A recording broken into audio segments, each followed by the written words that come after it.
सरकार बन जाती है और कांग्रेस की सरकार गिर जाती है। लाल सिंह जी कहते हैं कि कुछ कांग्रेसी अभी भी उनके संपर्क में हैं, जब वो चाहेंगे तब बीजेपी ज्वाइन करेंगे। पूरा प्रदेश जानता है यार भाई, पूरी प्रदेश ने देखा, देश ने देखा। और बिसाऊ लाल क्या बिकाऊ लाल हो गए, क्या कहें उनके बारे में। और जी मीडिया संवाददाता शैलेंद्र हमारे साथ जुड़ रहे हैं जरा जानकारी के लिए। शैलेंद्र, उपचुनाव से पहले ये बयानबाजी और नाम के साथ तंज कसते हुए पूर्व मंत्री विजय लक्ष्मी साधु ने निशाना साधा है, क्या मायने इसके? देखिए विवेक, जैसे जैसे चुनाव नजदीक आते जा रहे हैं, हालांकि चुनाव की तारीखों का भले ही ऐलान ना हुआ हो, लेकिन दोनों ही प्रमुख दल जो है वो एक दूसरे पर निशाना छोड़ने से यानी दागने से पीछे नहीं हट रहे हैं। जिस तरीके से लगातार बीजेपी कांग्रेस पर हमलावर हो रही है कि सरकार उनकी सुनती नहीं थी, भ्रष्टाचार में डूबी थी, इसलिए सरकार गई, इसीलिए वो लोग हमारे पास आए।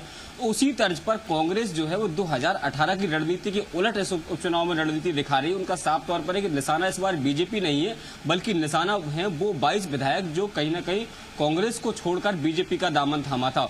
और यही कारण है कि इन सभी के ऊपर व्यक्तिगत निशाना जो है सरकार साध रही है, जो कांग्रेस है वो साध रही है। और उसी कड़ी में आज जब जिस तरीके से कल बिसाऊ लाल साहू ने ये बयान दिया था कि 15 विधायक ऐसे थे जो कमलनाथ जी से नाराज थे और बाद में कुछ विधायक सिंधिया के साथ चले गए, लेकिन अभी भी कुछ विधायक यहाँ पर हैं, तो उसको लेकर विजय लक्ष्मी साधु ने साफ तौर पर ये कहा कि जनता सब जानती है कि किसके साथ क्या हुआ, लेकिन वो बिसाहू लाल नहीं बल्कि बिकाऊ लाल हैं। यानी कहीं ना कहीं इन जो 22 लोगों की जो है वो छवि जो है वो खराब करने का प्रयास जो है वो कांग्रेस लगातार कर रही है, क्योंकि कांग्रेस के कई नेता पहले ही ये कह चुके हैं कि ये बाई इलेक्शन नहीं है बल्कि उनके लिए पूरा इलेक्शन है। और इस इलेक्शन के माध्यम से ये तय होगा कि मध्य प्रदेश में क्या बीजेपी की सरकार रहेगी, क्या एक बार फिर से कांग्रेस की सरकार फिर से काबिज होगी। इसके अलावा वो इस बात को भी लेकर स्पष्ट कर चुके हैं कि चुनाव बीजेपी वर्सेस कांग्रेस नहीं है, बल्कि जो कांग्रेस के वफादार और सिंधिया के गद्दार, ये जो बात कही जा रही है कि इन दोनों के बीच में है। सीधे सीधे तौर पर उनके निशाने पर जो है वो 22 विधायक है, ज्योतिरादित्य सिंधिया है और वो नेता है जो कहीं ना कहीं कांग्रेस छोड़कर गए हैं और जिनकी वजह से सरकार चली गई है। तो ऐसे में ये बयानबाजी का दौर तो अभी शुरू हुआ है। आप देखिए आने वाले समय में ये बयानबाजियां और ज्यादा तेज होंगी। इन लोगों को इस तरह की चीजों का जरूर जो 22 विधायक छोड़ के गए हैं वो सामना करना पड़ेगा। कांग्रेस लगातार जनता के बीच में इस बात को लेकर बिसाहू लाल के नाम से उनका नाम को बदलकर तंज किया है पूर्व मंत्री विजय लक्ष्मी साधु ने। और कुछ दिन पहले मध्य प्रदेश कांग्रेस की तरफ से एक ट्वीट भी किया गया था जयचंदों को बताते हुए, यानी कि सिंधिया समर्थक विधायकों को जयचंद बताते हुए कहा था कि तुम्हारा क्या होगा। तो अब जो आप कह रहे हैं ये बात तो ठीक समझ में आ रही है कि इस तरह की चीजें निकलकर सामने आ रही है, लेकिन इससे क्या बीजेपी अलग रणनीति बना रही है या फिर पुराने स्टाइल में ही ये चुनाव लड़ा जाएगा?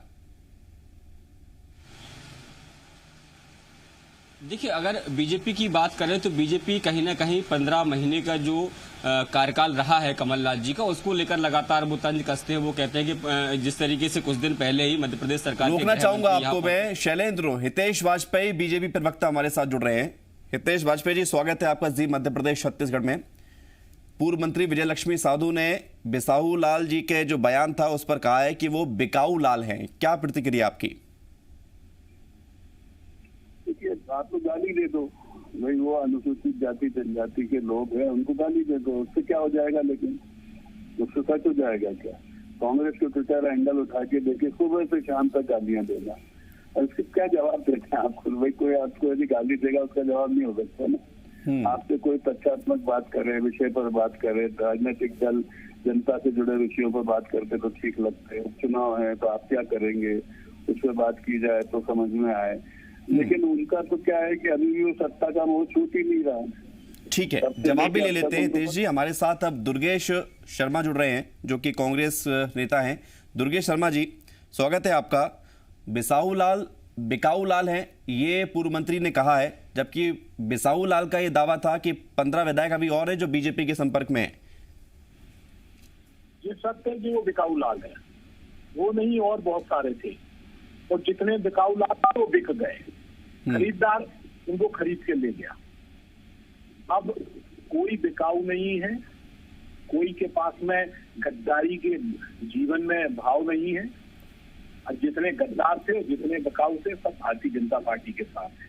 कल ही बिसाऊ लाल जी का एक स्टेटमेंट आया था मंत्री पद के लिए, अलग बैठक कर रहे थे, विद्रोह की स्थिति भारतीय जनता पार्टी में दे रहे थे। जिनके यहाँ बैठ के कर रहे थे उनके यहाँ से कुछ और खबरें निकल के आ रही थी।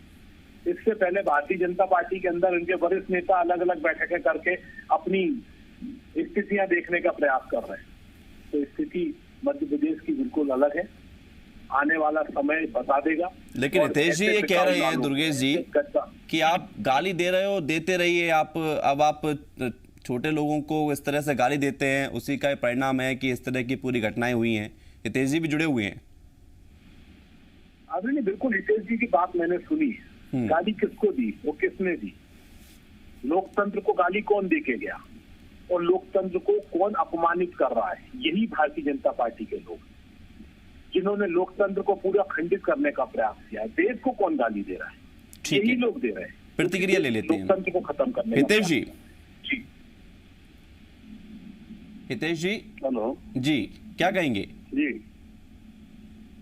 ये कहना क्या है, देखिए मेरी इस सबसे बेतुकी बातों में कोई दिलचस्पी नहीं है और मैं तो कांग्रेस की बुद्धि पर तरस खाता हूँ कि आज कांग्रेस के पास आप सोचिए विषयों का अभाव हो गया है, जनता के प्रति सोच का अभाव हो गया है। बहुत दुखद है ये। और ये इनकी हाल नहीं है, वो राहुल गांधी से लगाकर आप नीचे तक देख लो, वो प्रधानमंत्री को गाली दिए जा रहे हैं। तो भाई गालियों को और अपशब्दों का जवाब अब कहाँ से क्या देते हैं? अब आप खुद सोचिए साहब, आप निकल रहे हो सड़क पे, कोई आपको गालियां देना शुरू कर दे। तो ये तो कांग्रेस की बैंकरप्सी है ना, दिवालियापन है। ठीक है, लेकिन हितेश जी जो बिसाहू लाल ने कहा था नेता बचा कि कांग्रेस के विधायक संपर्क में है बीजेपी के, क्या ये बात सही है? आप मानेंगे इसको? देखिए, यदि उन्होंने कहा है तो भाई उनके पास जानकारी होगी। वो सीनियर मोस्ट लीडर है, कांग्रेस के लीडर थे जब ये बात उनके पास निकल कर आई थी। उन्होंने पूरा जिक्र आपके चैनल पे भी पूरी बात रखी थी। तो भाई उनकी प्रिविलेज इंफॉर्मेशन है, उनके ही साथी रहे हैं, तो वो कोई बात कह रहे हैं तो वो तो विषय परक बोल रहे हैं ना, वो तो किसी को गाली नहीं दे रहे हैं। लेकिन वहीं पर आप कांग्रेस की प्रतिक्रिया देख लीजिए, वो विषाक्त प्रतिक्रिया है। मतलब आप कांग्रेसियों से बोलिए कि आप वक्तव्य दीजिए तो तुरंत आपने देखा होगा कि वो तो एक है कि बिलो बेल्ट भी जाते नहीं तो उनका बस चले तो क्या क्या नहीं बोल जाए।